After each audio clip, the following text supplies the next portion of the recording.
invitado a que viniera a explicar aquí mis vivencias en el mundo de la educación. Y claro, es una tarea larga que no quiero que se convierta esto en la historia del abuelo Cebolleta. También agradecer la acogida que nos da Esteve, profesor, catedrático, jubilado, pero que muy inactivo en su estudio, que es un sitio pues magnífico. ¿Qué contar de mis vivencias como alumno, como profesional, después que he sido de la educación?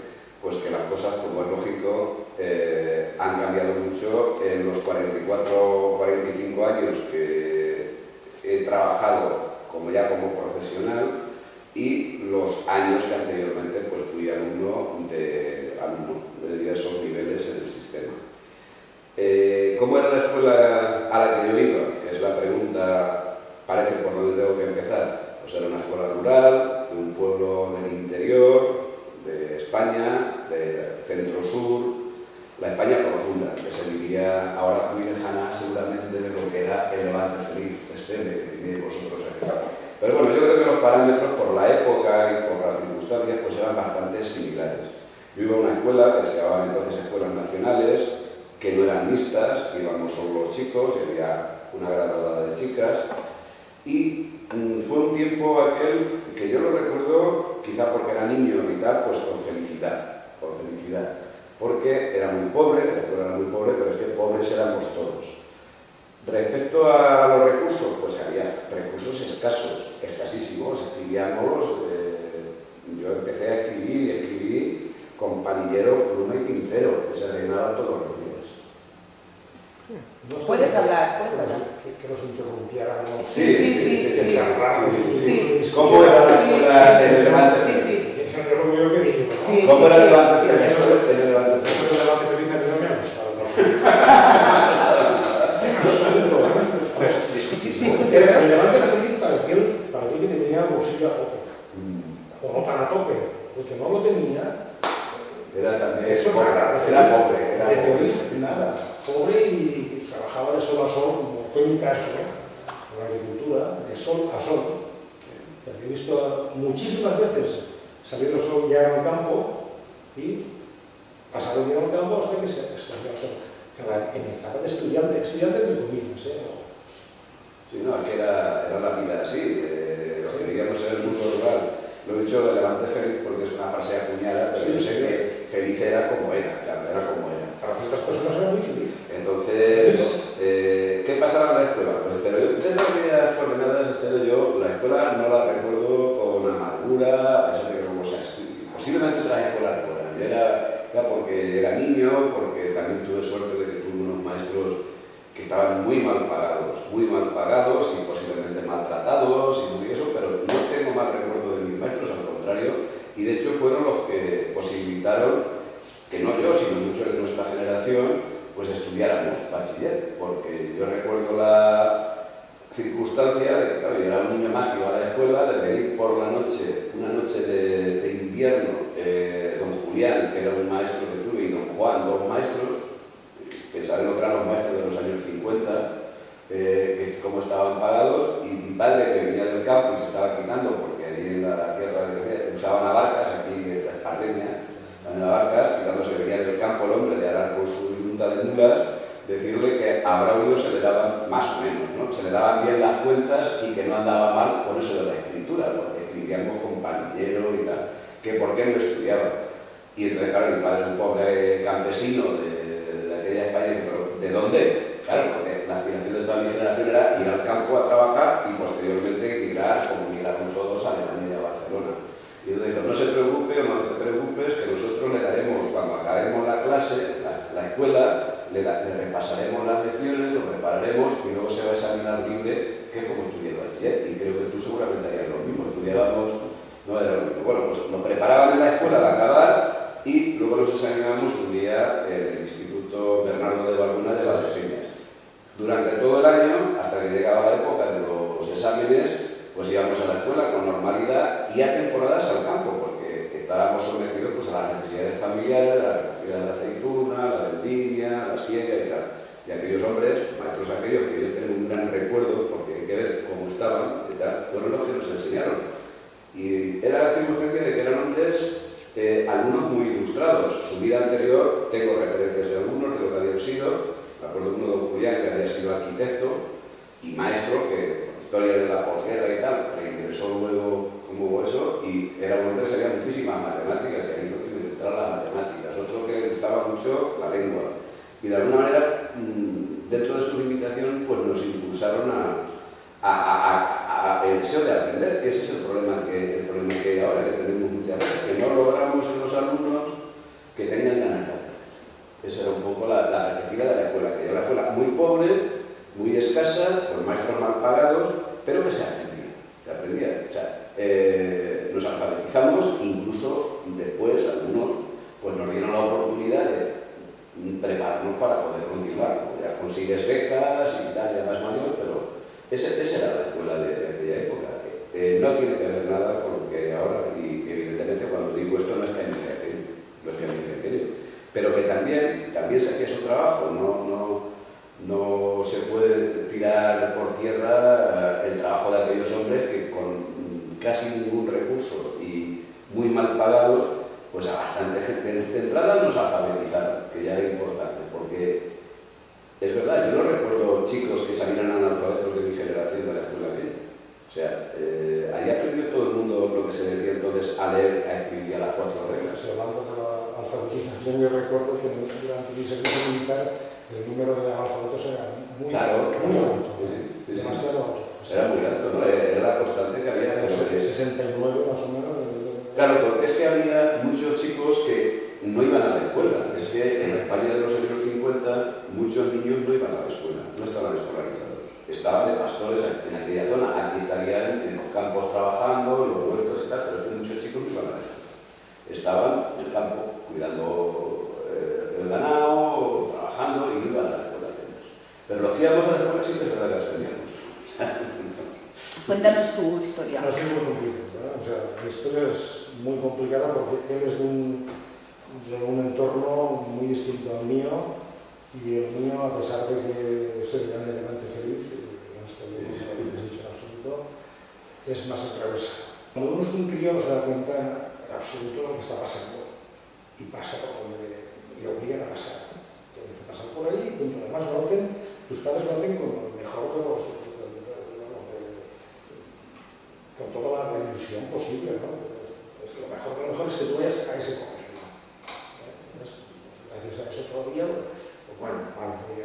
Y en su momento, pues, yo no tengo un buen recuerdo de esa época de mis 7 años cuando empecé a ir al colegio, no tengo ningún buen recuerdo, en absoluto. Yo fui un buen chaval, un buen estudiante que pasé por donde había que pasar. Yo no tuve maestros nacionales, ojalá los hubiera tenido. Yo creo que había que ponerlos en un altar, esos maestros de aquella época, ¿verdad que sí? Sí. Yo no los tuve otro tipo de profesores de los que no guardo ningún... Y algunos recuerdo alguna cosa buena, la mayoría malas. Estudiar de memoria, sin razonar las cosas, mucha malura, la letra con sangre entra, en ese plan. Yo recuerdo escenas muy desagradables de ese colegio. Luego, siendo un buen estudiante, a los 12 años dejé de estudiar porque no había otra alternativa, de ir al campo y tal, porque en mi casa yo no pude conseguir becas. Entonces, eché la cabeza, siendo un buen estudiante, yendo a Javi, me presenté a un examen de ingreso primero de bachiller, segundo de bachiller, en junio, siempre en junio, porque lo hago en junio, pero a los 12 años predestinado ya para ir a trabajar al campo de jornalero. Casi no había nada. Entonces, si yo tenía esos maestros nacionales, quizás eso hubiera cambiado. De todas formas, estoy hablando de un colegio que tiene una fama tremenda y que yo no se lo veo por ninguna parte, ese y a otro. Después, ya durante el servicio militar, fue cuando mi hermano me dijo que podía estudiar Bellas Artes, y por mi cuenta hice la carrera de bachiller, trabajando, estudiando la carrera, haciendo bachiller, cambié mi vida radicalmente.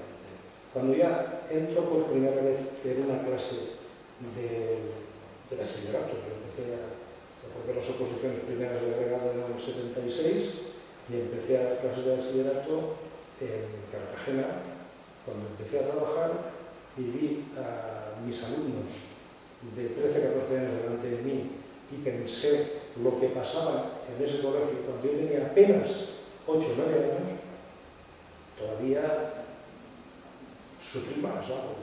Pensar todo lo que yo había vivido. Entonces, yo empecé a ser alguien, a vivir esta vida, a disfrutarla, el día que decidí hacer la carrera por mi cuenta. Después ya cuando empezaron a ver los institutos, los chavales de la ESO, de 12 años, yo miraba hacia atrás, 12 años. ¿Qué derecho? No, con una regla. Yo veo que el sistema en general es un sistema autoritario. El sistema en sí, el sistema social y político que había era un sistema autoritario. Entonces, claro, los márgenes que había para la educación eran autoritarios, absolutamente. Lo que pasa es que, claro, dentro de eso, pues cada uno tenemos nuestra vivencia. O sea, el sistema era autoritario, era un sistema dictatorial en definitiva. Claro, seguramente en sitios a lo mejor de demografía mayor y más estructurada, como puede ser una ciudad como San Genesí o aquí en la Ribera y tal, más cerca de los núcleos de poder, ese autoritarismo se marcaba más. Y concretamente dentro de eso, por ejemplo, las órdenes religiosas, por lo que hemos leído y sabemos, eran un elemento clave de la transmisión de esa ideología y de esa fuerza. Claro, es diferente al sistema de la escuela rural de un grupo perdido, donde éramos tan pobres y tan insignificantes que prácticamente yo creo que nadie se preocupaba de nosotros. Los chavales que estudiaron aquí en centros nacionales no tenían ese tratamiento. Claro. Entonces, y en cambio tenía más fama. Sí, pues pasa un poco ahora también.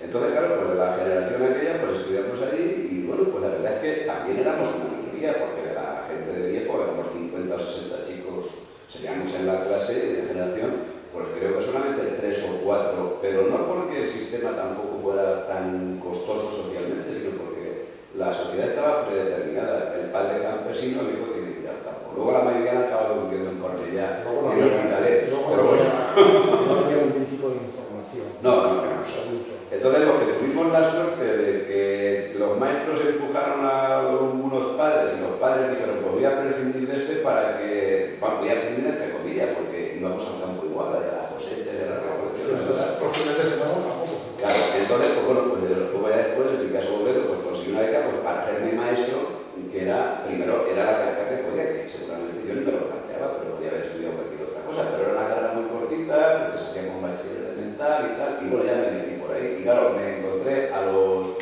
19, 20 años, me encontré ya de maestro en un pueblo también, en la campaña de alfabetización, también haciendo lo mismo que habían hecho los maestros conmigo, y estoy hablando del año 69, que todavía había mucho analfabetismo y había muchos chicos que estaban en los cortijos, en la zona que yo estuve, en la provincia de Ciudad Real, en los cortijos que eran pastores, gañanes, jornaleros, y todos querían sacarse lo que se llamaba entonces el certificado de estudios primarios, porque cuando iban a Barcelona querían trabajar muchos en empresas grandes como la SEA, la Perkins y tal, y el certificado de estudios primarios les ayudaba. Y venían allí por la noche, que yo estaba en la campaña, en una campaña que he sido, porque había que sacar a España de la situación que había. Para consultarse certificado de buena conducta.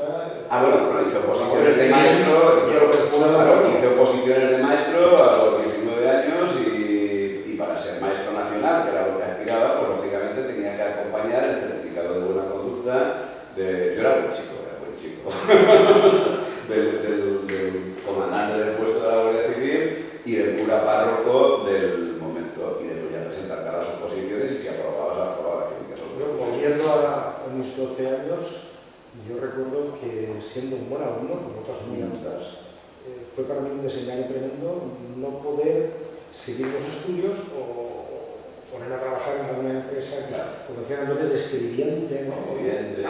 Banco y tal, no me sirvió de nada en absoluto. Luego vi a compañeros míos de un nivel mucho más bajo que el mío, que automáticamente entraban en las empresas. Sí, la relación. Es que, claro, el desengaño total. Yo no tengo. Es que volvemos a la situación. Claro, aquí hablamos mucho de educación. La educación puede ser un ascensor social, pero hay parámetros que condicionan imaginar lo que es el futuro. El otro día leí un artículo de que la situación, lo han hecho en la Universidad de Cambridge, la situación económica y social de los abuelos, no de los padres, por supuesto la de los padres, pero de los abuelos, condiciona muchísimo el estatus que van a tener los nietos. Claro, o sea, decir con esto de que, claro, el tema de encontrar trabajo o situarse de alguna manera, pasar del mundo rural, que venimos los dos, de una manera u otra, no hace falta ir a Cambridge. Yo hago ya sabes porque mi abuelo me empuja a que haga esta carrera. Está claro, sí, sí, Mi abuelo no se de la República, que era la historia. Mi padre vivió la guerra y no posee. Claro. Entonces, mi abuelo sí que sabía por dónde debía de ir yo. Sí, sí, había gente que Mi amaba. padre no sabía más que el campo y tal. Yo lo entiendo perfectamente. Bueno, pues por acabar de esa etapa y eso, pues que era una escuela como era, no podía ser de otra manera, en un país que acababa, que era una posguerra en definitiva, los años 50 era una posguerra, y con las limitaciones que había, pues con unas clases que tenían el poder y que tenían el tal, y luego el resto del pueblo, pues íbamos pues, como íbamos. Yo dentro de eso, claro, por eso es mi agradecimiento a aquellos maestros, porque mi destino hubiera sido seguir siendo pues, un campesino, un labrador, un agricultor, o haber ido a Barcelona, porque como anécdota del pueblo que yo soy, cuando yo iba a la escuela éramos 4.000 habitantes, ahora quedan 1.200. Toda esa gente migró a Barcelona fundamentalmente, a Bilbao, a Madrid y a Alemania. Entonces, yo recuerdo que ya cuando hice la mili y estaba en Barcelona, algunos años que estuve ahí y tal, entrar en hospital en un bar, y entré en el bar y tuve la sensación de que entraba en un bar de mi pueblo, claro, porque la gente se agrupaba en sus padres, estaban todos ahí, todos los que han ido conmigo a la escuela, sus padres que estaban ahí jugando a las cartas, y eran hospitaleros y operarios, y estaba ahí, la gente migraba, ¿no? Entonces, bueno, pues dentro de eso, pues la escuela, yo lo que quiero decir era un desastre la escuela, porque iban todos, no había medios, no era nada, pero sí quiero reivindicar el papel de los maestros, o de muchos maestros que hubo en el tiempo. Tengo amigos que han ido de esos colegios públicos y que han quedado contentísimos de sus maestros en el De hecho, a mí me funcionó. O sea, el colegio al que fui yo tocó no era negativo tampoco, en absoluto. Tuve profesores magníficos, la inmensa mayoría no eran y además eran inhumanos. Eso es lo peor. Es que la humanidad. El tiene 10 años. Es que, ya por salir un poco de esta historia, es que yo creo que el tema, y ya enlaza un poco con la situación ahora que se da siempre, el tema de la educación, por supuesto, no tiene que ser imposición, y menos a las bravas, imposición a las bravas, y tiene que recoger los avances en la tecnología y en la tecnificación, en la programación y todo eso lo tiene que recoger, pero yo creo que la enseñanza, y tú eres artista lo sabes, y además en el campo del arte, la figura del maestro es la persona que conoce al alumno, dirige al alumno, le corrige los errores, le empuja y le ayuda. Y yo creo, volviendo al terreno de ahora, en que la excesiva tecnificación, no lo digo por los medios técnicos, que son absolutamente necesarios, todos usamos ordenador, todos usamos tal, pero el estar pendiente del alumno como persona y estar encima de él, contarle cosas, hablarle, escucharle, empujarle y ayudarle, yo creo que no se favorece en este momento con los planteamientos que no por innovadores son malos, sino con los permanentes planteamientos de cambio de la escuela. La escuela y en las artes posiblemente no, yo creo que tiene que ser un lugar reposado, tranquilo, de observación, de análisis, de apoyo, de corrección, de empuje.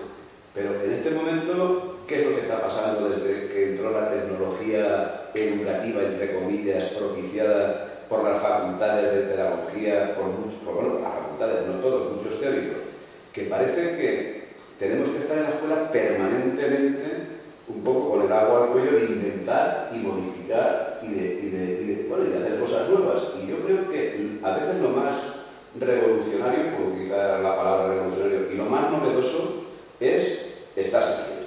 Es decir, lo que es la escuela, la paciencia, la observación, el apoyo, la valoración y el tener a los niños como personas. Y entender que cada persona es diferente y estar apoyando a esas personas. Pero que eso se sabe, los artistas lo sabéis, pero que lo sabían ya los griegos. O sea, entonces, claro, ahora estamos, programas. Pues vamos a sacar un programa para no sé qué. Todos los centros, enseguida, claro, los medios técnicos, que afortunadamente están, hacer un programa de no sé qué. Y yo no suelo meter con los programas que veáis vosotros, que me parecen positivos. Un programa de no sé qué, un programa de innovación de no sé qué.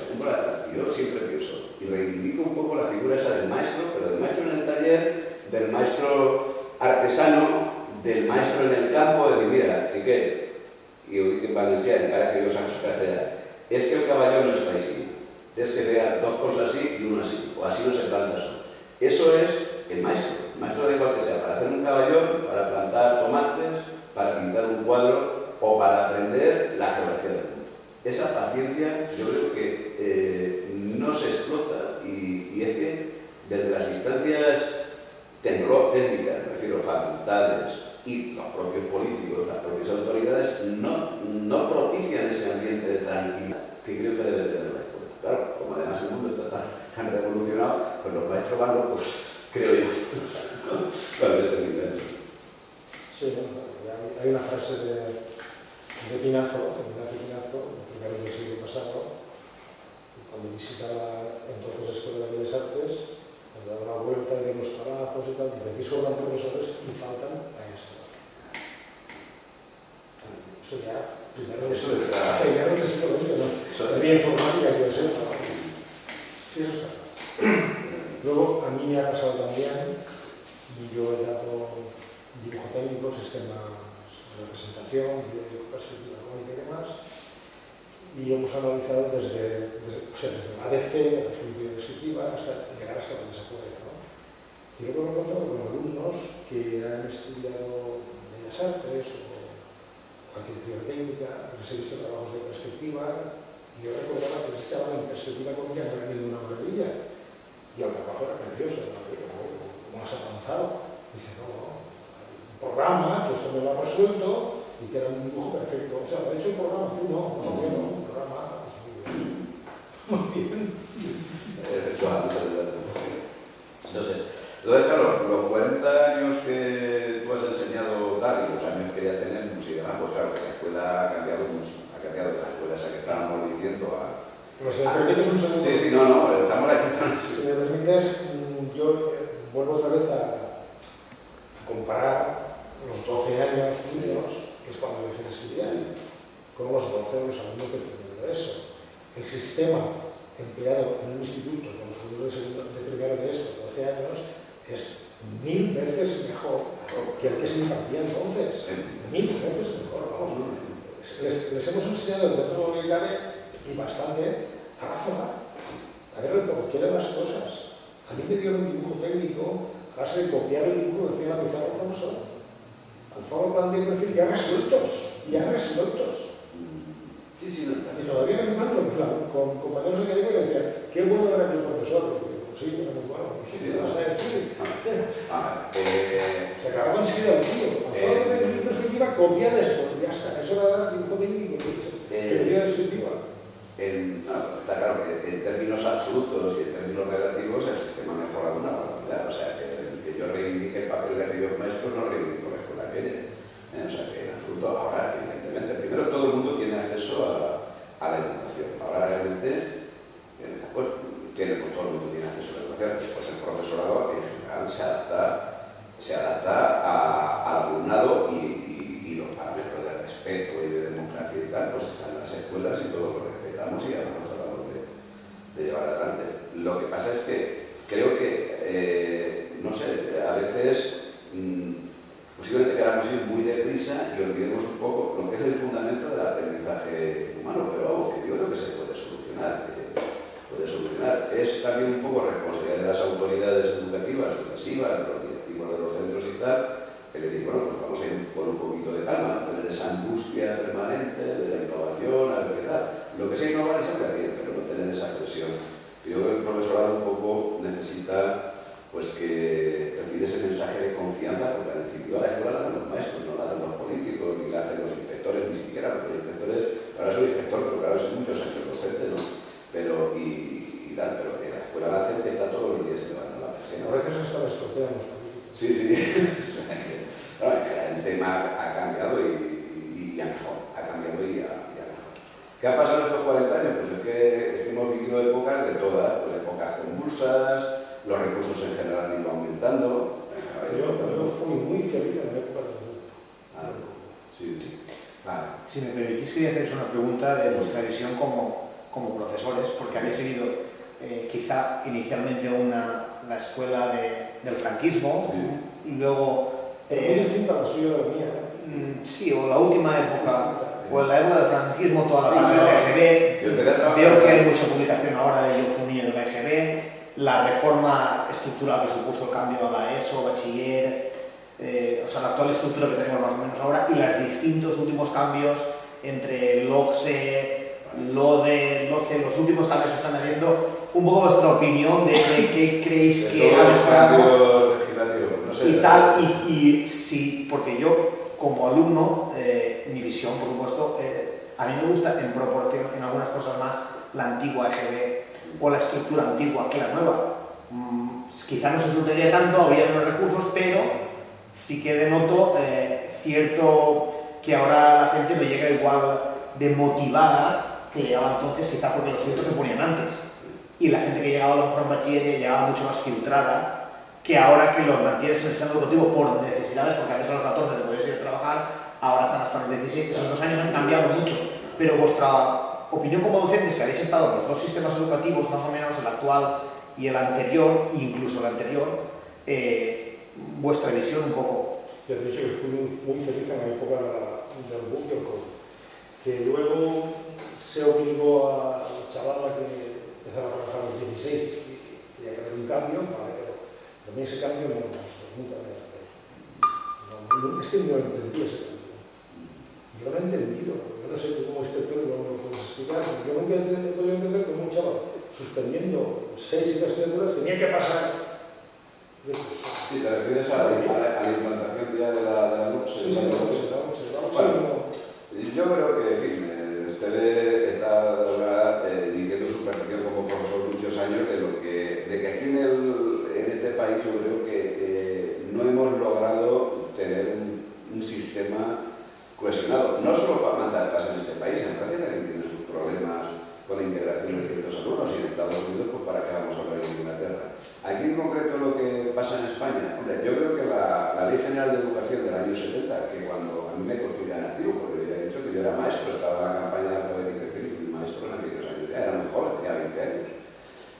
Yo creo que fue un avance respecto a la Ley General de Educación que había antes, que era del año 46. No olvidemos que la ley que estuvo en vigor hasta el año 70 era una ley del año 46, que como anécdota, a lo mejor los que lo escuchen no lo saben, pero se publicó el 17 de julio del año, no sé si es el 45 o del 46, o sea, el mismo año que se publicó el Fuero de los Españoles, el día antes o el día después, que era la ley orgánica que regía la España del franquismo. El Fuero de los Españoles, que está acordado de la ley, ¿no? La ley fundamental es del movimiento que nosotros conocimos. Bueno, entonces la Ley General de Educación del 70, que se llama la Ley Díaz-Palasí, pues fue una buena ley. Fue una buena ley porque posibilitó, primero, el establecimiento del bachillerato unificado polivalente y la EGB, como están los niños hasta los 14 años en las escuelas. Había cambiado la situación de la España respecto a los años 50, era una España algo más rica, ya los 600 iban por las carreteras y cosas así. Y yo creo que fue una buena ley. Lo que pasa es que no se llegó a desarrollar. Se implantó la EGB, se implantó el MUC, pero no se llegó a desarrollar del todo, porque, bueno, llegó la transición, se hicieron unos cuestionarios que se llamaban los nuevos cuestionarios renovados y allá a principios de los años 80 ya se empezó de hablar de cambiar el parámetro de esta ley, que desembocó en la LOCSE del año 90, que también no es que fuera una mala ley, lo que pasa es que, como él dice, era una ley que tenía un enfoque filosófico un poco rusoniano, como utilizar una palabra, de que todo el mundo tenía que progresar y tal, pero luego la realidad es la realidad, y la realidad no es ya por las capacidades personales, que era una ley integradora, sino que, claro, el contexto social pues condiciona los intereses de los alumnos. Estamos hablando de sistema que hay dos cosas aquí, hay dos asuntos en esa ley que yo nunca los he podido entender. Yo oposité, a mí me fichó el ministerio para que fuera profesor de bachillerato, para chavales de 14 a 17, 18 años. Y tú como inspector sabes que no es lo mismo un crío de 14 años con uno de 12. Y de repente dicen, ¿tienes la prestación de 12? Y yo no sabía cómo manejar un de 12. Entonces ha sido una edad para el magisterio, dentro de un centro de magisterio. El otro punto que tampoco entiendo, y yo como padre, que no falta mis hijos, que no les pido esta ley, es cómo puede convivir en el mismo centro un crío de 12 años con uno de 17 o 18 que tienen ya sus novias, sus jaleos, sus amoríos, escondidos con el padre y tal, y eso lo ve un crío de 12 o una cría de 12, y yo no le veo nada positivo a eso, ¿no? Hay muchas dificultades. Han pasado y están pasando casos que no debieron de pasar. Ha habido muchas dificultades para poner en marcha el mismo centro que esas sociedades. El espíritu ideal de la LOCSE, ya digo que está hecho con la mejor intención, pero que forma parte de una corriente de pensamiento que arranca desde bastante atrás, es un poco rusoniano en el sentido de que, bueno, y claro, nosotros encontramos que la realidad es la realidad. Y uno de los problemas que veo en la LOCSE, por ejemplo, es que yo cuando ya lo dije, fue en el año 90, a mí yo ya era inspector, pero bueno, yo antes había sido maestro, ya había sido profesor, están las universidades laborales, que también eso tal. Y digo, es que un niño de 12 años que va a hacer primero, le pasen 14 o 15 maestros, que son profesores, que muchos habían sido reclutados, digo, los chicos, si son chicos que van muy bien, va a dar lo mismo, porque yo tengo una frase que digo, es que el que es bueno, aun siendo pastor de la Extremadura, va, pero el problema es que esos son una minoría. El problema es que la mayoría de los alumnos pues, tienen otros intereses, tienen otras circunstancias familiares. El mismo difícil convivir un grupo de 12 años con otros, no puede ser el segundo de bachiller, sabes que hay siempre 5 o 10 minutos entre profesor y profesor, y atrás se lo aprenden todo, todo lo que no debieron de aprender, vamos. Y son cosas que nunca las verán. Y luego después esa ley, por eso esa ley que al principio salió pura y dura, integradora, etcétera, con la mejor intención, después ha habido que ir añadiéndole parches, QPIs, PGS, 1000 programas de compensatorio y tal, para tratar de inventar un planteamiento teórico que la ley cuando salió no lo tenía desarrollado, para tratar de rescatar pues ese 40% de alumnos que tienen otros intereses diferentes y que de alguna manera que no se ha logrado, porque seguimos con un 40% de alumnos que no consiguen unos niveles de graduación, estamos muy por encima de las tasas europeas, y los que en programas europeos, creo que el horizonte 2020 está en el 15% de alumnos sin titulación básica, nosotros andamos aquí por más del 40% todavía. Y además, pasar de un bachiller de 3 cursos, más un COU, que eran 4, un bachiller de 2 años. Los cursos es imposible. Entonces, eso, claro, ¿después qué ha pasado? Pues después se trató de modificar la LOCSE para tratar de poner algunos remiendos. No se desarrolló. Después vino la LOE con la misma intención.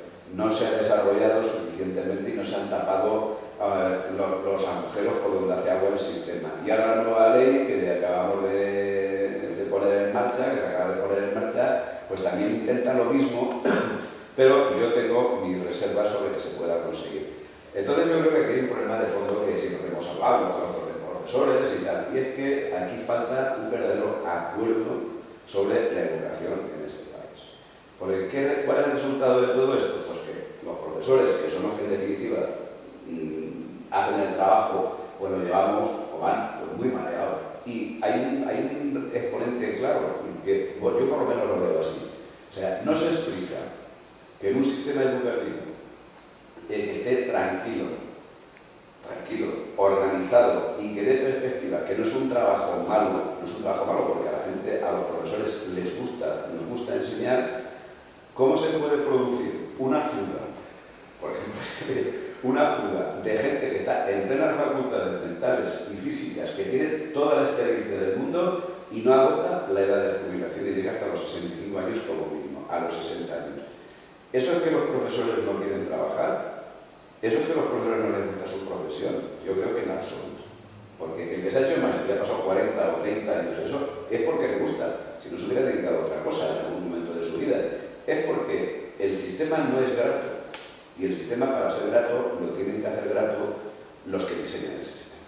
Estos años hay una verdadera fuga, vosotros lo conocéis en vuestros institutos, de gente que está estupendamente, que tiene la cabeza como un reloj. Hombre, yo gente hasta más de 60, y tenemos la cabeza creo que bien. Entonces, gente de mi generación que llevan 4 y 5 años jubilados todos. Es porque el ambiente no es grato. No es un problema de los chicos, no es problema de los chicos. De las familias tampoco es problema de las familias. Porque a los chicos y a las familias se les orienta y se les lleva. Es porque el sistema está mal diseñado. Con estas idas y venidas. Es que se organiza desde un despacho, no se va a ir a un instituto, no se habla con un profesor. Yo Yo acabé la carrera y fui un par de cursos como interino a la Escuela de Artes y Oficios de Lugo. Yo empecé a trabajar en Lugo. Y la Escuela de Artes y Oficios de Lugo se diseñó sin tener en cuenta para nada al profesorado que iba a usarla. De tal manera que las aulas de dibujo artístico, técnico, modelado, historia del arte, etcétera, etcétera, eran bungalows independientes. O sea, el diseño de este estudio está hecho un poco recordando el aula que tuve yo en Lugo, que era una maravilla. Pero una maravilla para aquí, para el Mediterráneo, no para Lugo. Era una cristalera enorme, pero allí llueve todos los días, el agua se llenaba de agua todos los días. O sea, no le preguntaron a ningún profesor, ni al mismo director que estudió aquí en Valencia, cómo debiera de ser una escuela de artes y oficios. En el aula destinada dibujo técnico, por ejemplo, pues había piletas de agua por si había alguna vez que querían montar un barco. Eso es verdad. Y luego, o sea, burradas como esta, después de una clase a otra, el alumno salía y tuvieron que poner unas cubiertas para que no se mojara, para pasar de una aula a otra. Los resfriados eran tremendos. ¿Sabes? Sí, y después todos los cambios que ha habido, que te has comentado, no se nos ha preguntado para nada. Y a los de dibujo nunca. Eres una dibujo que de repente pasó a la expresión plástica y visual, que lo bien que queda, pero nunca nos han preguntado, no hemos jugado nunca. Yo creo que...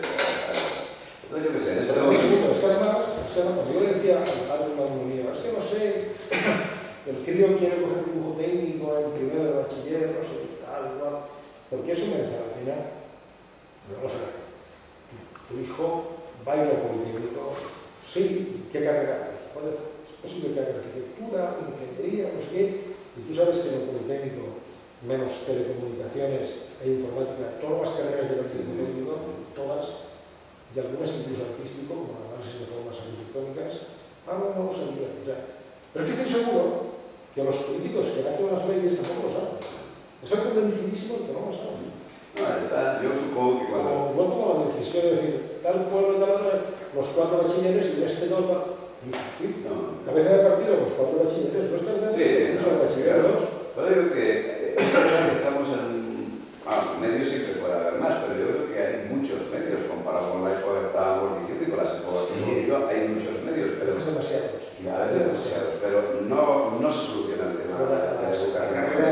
Bellas Artes en la actualidad, y si tuviera que cursar yo, estudiar esa carrera, para mí sería un mareo. Porque hay no sé cuántas, 40, 50 optativas. Sí. Eso. Hay optativas que son alucinantes, no tienen nada que ver con las bellas artes, que yo sepa, vamos. Sí.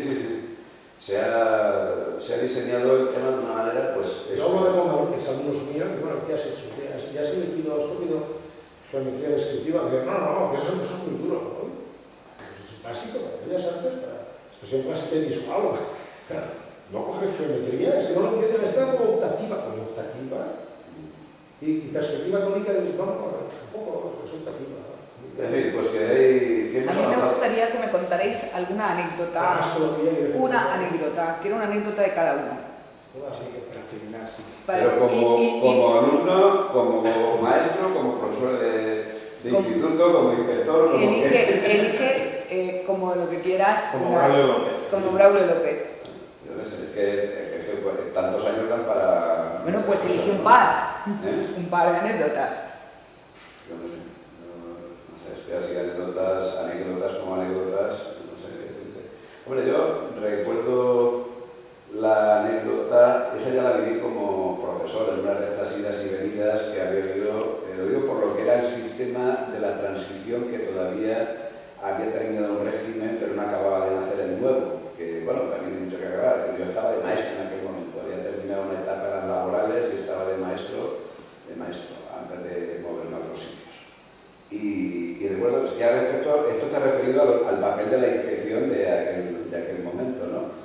Entonces recuerdo que vino una visita de una señora inspectora que, bueno, después la conocí y tal, y estuvo conmigo un día entero. Y la mujer, yo en aquella época enseñaba matemáticas y ciencias naturales, aunque luego después he sido profesor de lengua y literatura española, pero bueno, pero se llama matemáticas, maestros sociales para todo, que era el tema de la superespecialización, que yo también estoy en contra enseñanzas básicas hay que ser un poco más generalista. Total, que la mujer estuvo ahí todo el día y yo no entendí por qué estuvo todo el día conmigo. Tenía una clase abierta, es verdad que yo participaba con gente más avanzada en movimientos de cambio de metodología y tal. Yo daba la clase en un laboratorio y estuvo la mujer todo el día allí conmigo. Y la mujer se fue y me felicitó. Y cuando al cabo de un mes llegó una carta al colegio, al director, y me daban una figura que se llamaba entonces el voto de gracia, que era una especie de premio que daba la inspección que permitía puntos para el concurso de traslados. Total, que bien, estaba la mujer, ha estado todo el día conmigo, además fue con lo único que estuve, éramos un montón de gente. Y al cabo de un tiempo yo ya no estaba allí, yo no me acuerdo qué estaba haciendo, si estaba en adultos, ya me la encontré un día. Y digo, bueno, me acuerdo de usted y tal, que vino a ver una mujer ya me había muerto, ¿verdad? Dice, ay, si yo le contara, Lo digo porque a veces el papel de la inspección, de los maestros, de los profesores, dice, yo le contara, y de la época, o sea, ahora sí pensando. La época dice, pues usted sabe por qué fui a pedir a usted, y digo, mujer, yo qué sé, porque el inspector yo sabía que iban a las escuelas a ver a los maestros, y era más de tal. Es que había habido quejar de usted. Yo que había quejar de mí, pero ¿cómo quejas? Si yo voy todos los días al trabajo, iba todos los días al trabajo, estaba con los chicos, incluso los fines de semana iba con ellos a hacer deporte por ahí. Y ay, es que usted se ve que está un poquillo metido en política. La mujer me dijo, me da muy prudente y tal. Y yo digo, fíjate, seguramente alguna tal, lo digo porque a veces la administración y las épocas, cada época tiene tal, pues como... Bueno, todo eso ha cambiado. Eso la anécdota en cuanto al tema del trabajo. Y luego ya, ya no como anécdota, sino sobre el tema de lo que era la época escolar, de que eso, pues, que los profesores, los maestros, muchos de ellos viven y están nativos, yo creo que estudiar tal, no se miraba tanto el tiempo como ahora. Es decir, el papel de maestro, el papel de profesor, tú sabes que el sábado, pues, si había que hacer cosas con los chicos, pues íbamos con los chicos a hacer cualquier cosa, pues a una exposición, a tal, con los compañeros de instituto y tal, hacer deporte, hacer tal.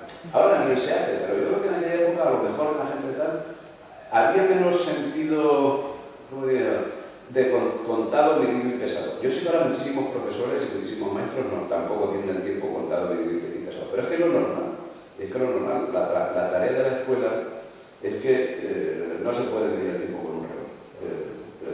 Pues, en mi época, como estudiante, hasta los 12 años, ¿no? No es que negativa, sí, pero claro, es que no teníamos derecho a otra cosa. O sea, no había otra cosa. En aquel momento creíamos que las cosas eran así. Además, era un colegio muy importante. Yo llegaba a casa, no podía quejarme. Y a lo mejor tenía toda la razón para quejarme, pues no podía quejarme.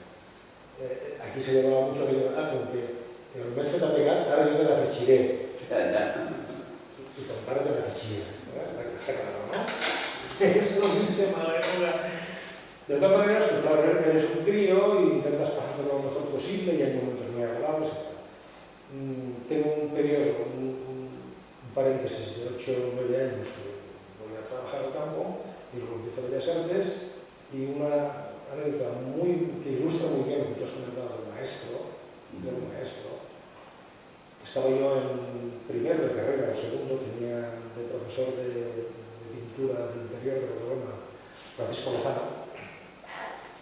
En Bellas Artes, no sé si en las demás carreras, pero en Bellas Artes se aprende más de un maestro, como pintor, como escultor, que del que va de pedagogo. Yo hemos tenido, iban de pedagogos, bla, bla, bla, bla, bla, bla, la imagen de la forma, los que, no sé cuántos, no te enterabas de nada. Luego revelan muchísimos papeles, informes y más informes. Parte de los males del sistema están ahora en que hay demasiado tecnólogo de la educación. Pues las factorías pedagógicas, le llamo yo a las facultades de pedagogía. Y perdón por los pedagogos, pero las factorías pedagógicas. Francisco Lozano, como un gran pintor de paisaje, académico de San Carlos y académico de San Fernando en Madrid, sabía pintar todos los días que iba al campo a pintar paisaje, todos los días. Y cuando acababa sobre creo que eran las 4 de la tarde más o menos, aparecía por la escuela de Bellas Artes, manchado de pintura, con su sombrero, moreno y tal, y disfrutábamos con él porque te daba lecciones de pintor que pintaba todos los días. no tan pedagogo que no sabía coger un pincel. Y en una ocasión, en el cine ya desaparecido, Aula 7, pusieron Muerte parece. Correcto, de Visconti. Aquello fue un revuelo en la escuela, película maravilla y tal, a mí me gustaba, que sí que me gustaba, es impresionante, pues quiero hay que ir a verla. Y un amigo mío y yo nos pegamos la cabeza de Lozano para ir a ver esta película. Nos encantó. Y la música de Mahler y todo.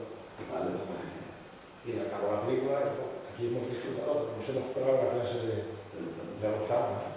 Y luego nos levantamos y nos subimos detrás de nosotros. Estaba sentado detrás de nosotros. Los pusimos rojos, morados. Ay, perdone, don Paco, madre de Déu, igual que la anciana. Xiquets, tranquils, com aprofitar més el temps així? Vosaltres i jo, qui ha fet una escola? Vosaltres que un també, no dic que s'ha el aspecto humano de la educación, el aspecto humano de la educación, que es que además hay otra forma de enfocarlo. La excesiva tecnificación, el formalismo, la excesiva teorización, yo creo que marea a la gente y tampoco hace avanzar realmente a lo que es el hecho de aprender y educar. ¿No pensáis que la escuela actual es mucho más integradora? Es una escuela a la que puede llegar todo el mundo que antes no podía llegar. ¿No pensáis que se atiende más a la diversidad de los alumnos y que a todos se les da una oportunidad? ¿No pensáis que... Bueno, aquí hay un problema en este país. Hay un problema en este país con el tema de la escuela integradora. Yo creo que el sistema público es integrador. El sistema público es integrador y además yo creo que en general el profesorado y los maestros hacen un esfuerzo por integrar. Pero hay un problema de base, es que la historia de este país ha llevado a la dualización del sistema. ¿Qué quiero decir con eso de la dualización del sistema? Las leyes educativas, entre otras la LOMSE y sobre todo la ley anterior, que era la LODE, consagraron un modelo de escuela privada concertada. Yo no tengo nada en contra de las escuelas privadas concertadas y de los profesores que están en las privadas concertadas, que son profesionales que hacen su trabajo, pero el hecho es que socialmente se ha producido una dualización por las políticas sucesivas, no solo achacables a los partidos, por todos los partidos que han tenido el poder de la transición. ¿Qué está pasando? El otro día sale en la prensa una nota que emite la propia Consellería de Educación de que la demanda en el momento de la escolarización en los centros privados concertados era mucho más potente que en los centros públicos. Claro, estamos hablando de zonas donde concurren los dos sistemas, el sistema concertado y el sistema público. A ver, si nos vamos a un pueblo, no sé, pienso yo en Sumacárcer, pues en Sumacárcer hay solamente una escuela, la escuela pública, que antes era la escuela nacional, ahora se llama la escuela pública. Claro, ahí la presión, la dualización no se produce, pero pensemos en Algemesí. En Algemesí hay un sistema, que es donde estamos, hay un sistema concertado potentísimo y un sistema público mucho más débil. Y además, la tendencia social, se ha creado el espectro o el espejismo social de que la enseñanza concertada es un modelo que garantiza mejor los derechos de la educación de los alumnos que el sistema público. Eso es una percepción social, porque si no nos explicaría los resultados en el periodo de escolarización. Me refiero de la demanda. La demanda en general es verdad, o sea que la Consellería no dice ninguna cosa que no sea cierta. La demanda al sistema concertado, la admisión de alumnos, es más potente en este momento que al sistema público. Pero eso tiene muchas causas. No están tanto causas intrínsecas a la calidad del sistema público o al sistema concertado. Eso está, primeramente, en una legislación que permite que el sistema concertado tenga alguna prevalencia en algún momento determinado, porque están en zonas urbanas y tal. Y que ciertas clases o ciertos sectores de la población que se consideran un poco pues, con más posibilidades o tal, opten por ese sistema. Claro, lógicamente eso arrastra al resto del sistema. Y en el sistema público nos encontramos que muchas escuelas públicas están quedando como subsidiarias del sistema concertado. Cuando no tendría que ser así, yo creo que se puede trabajar bien en los dos, pero esa situación desde mi punto de vista es uno de los... Cuando me preguntan de integración, pues no se produce la integración, pues porque aquí, por ejemplo, en este pueblo, yo por la referencia, no he trabajado aquí, pues los alumnos del Raval, es el Raval, ¿cómo se llama el barrio del Raval? Pues claro, es una escuela seguramente, no tengo datos, es una escuela seguramente marginal, porque hay una población de etnia gitana, inmigrantes y tal. Y si luego hay 2 o 3 colegios concertados, pues resulta que esos colegios pues cogen a una población que era la población natural del Sistema Nacional de Educación, que es lo que puede, por ejemplo, pasar en Francia. Entonces hay una dualización que hace que el sistema público no acabe de ser integrador, no porque no haga énfasis, sino porque no se trabaje en esa dirección, sino porque la propia demanda social se decanta hacia una parte, hacia uno de los dos sistemas. Pero tiene la cosa difícil arreglo, porque claro, uno y otro pues, prestan su servicio a la sociedad y la percepción de la sociedad es la que es. Pero hombre, a mí me gustaría un poco volver al sistema en el que yo fui, a la escuela que yo fui y que después viví como profesional. Yo como niño que iba a la escuela, esa escuela tan pobre y tal, pero el hijo del médico, el hijo del farmacéutico, el hijo del herrador y los 4 gitanos que vivían en el pueblo, íbamos todos a la misma escuela.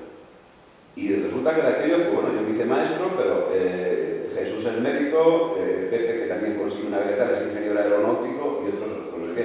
Y los gitanos, pues supongo que siguen siendo gitanos y no sé a qué se dedican, pero íbamos todos a la misma escuela, que era bastante democrática. Y ya va a ser una brutalidad lo que voy a decir. O sea, porque me acuerdo de Ricardo, un maestro que teníamos, que decía, a ver, Raúl, haz esas cuentas, lo que fuera, y las hacía bien, muy bien, muy bien. Las hacía mal, repítelas, de multiplicar. Las hacía mal por tercera vez y me llamaba, me pegaba en la reunión de algún cajón. Pero es que a Emilio, el gitano que se sentaba detrás de mí, aquel sumaba, no multiplicaba todavía. Pues seguía el mismo método. O sea, Emilio hacía bien las cuentas de sumar, muy bien, el billete, muy bien, el billete. A la tercera vez las hacía mal, le daba un cajón. Hombre, el paradigma de la escuela democrática, bueno, es una burla, ¿no? Entonces, integradora, aquella escuela, pues yo que sé, claro, estaban los grandes colegios o zonas que había gente, había otros colegios que iba gente de una determinada. Pero yo creo que el sistema ahora se hace el esfuerzo para que sea integrador y demás, pero partimos de un a priori. Es que yo creo que un colegio querido ya de por sí es integrador, el chaval puede Sí. con quien sea. Claro, claro. Yo recuerdo en un colegio, digo yo, que tenía gente de la calle Relinga que queda en el Sí. y también gitanos, no he vivido allí, pero éramos de diferentes niveles Sí, sociales. sociales, es lo normal. Y no había ningún problema nunca, y al menos hemos mantenido una amistad y tal. Claro. Entre los chavales, no hay. Yo creo que eso es un problema con los padres, si quieres diferenciar, que Claro. tengan amigos. Por eso la demanda. Sí, o sea, La demanda era. no sé si tiene algo que ver con lo que estamos comentando. Sí, tiene pero mucho que ver. hay un asunto que me ha pasado a mí y le ha pasado a mi hijo, el segundo, y creo que, o sea, es decir, yo he visto a través de mis años de profesor bachiller alumnos con unas notas altísimas que han llegado al final, al segundo bachiller o al GO, y la pregunta, ¿y qué carrera puede hacer? ¿Sabes? No tienen problemas y que lo aprueban todo y con nota, pero no encuentran esa carrera que les pueda gustar. Muchas veces eligen la que ha elegido su amigo, o su amiguita, o su novia, tal. Creo que no, nos escandaliza un poco el poder cuando hay un abandono de estudios, que no es un abandono, no pasaría nada que ese chaval que no sabe qué estudiar, que no estudie nada, que se ponga a trabajar. Pero es que ahora no puede. Ahora no está muy mal, desde luego, ¿no? Pero en mi época uno sí que podía trabajar. Y luego pasa el tiempo, estás trabajando y dices, ostras, pues creo que tengo claro que es lo que me gustaría estudiar. Que pasen 1 año, 2 años, 3 y que luego elijas esa carrera, creo que es beneficioso. No creo que sea nada bueno que un chaval haga un bachiller y que se matricule en la carrera A o la carrera B sin saber si le va a gustar o no, porque tiene que estudiar la carrera. A mí me pasó, hombre, no me gustaría a todo el mundo pasar por lo que pasé. Yo 8 años trabajando como Pablo Marcelo es duro. Es muy duro. Y mi padre decía, no, tú quieres estudiar muy bien, cuando acabes un formado estudias por la noche. Yo estaba agotado.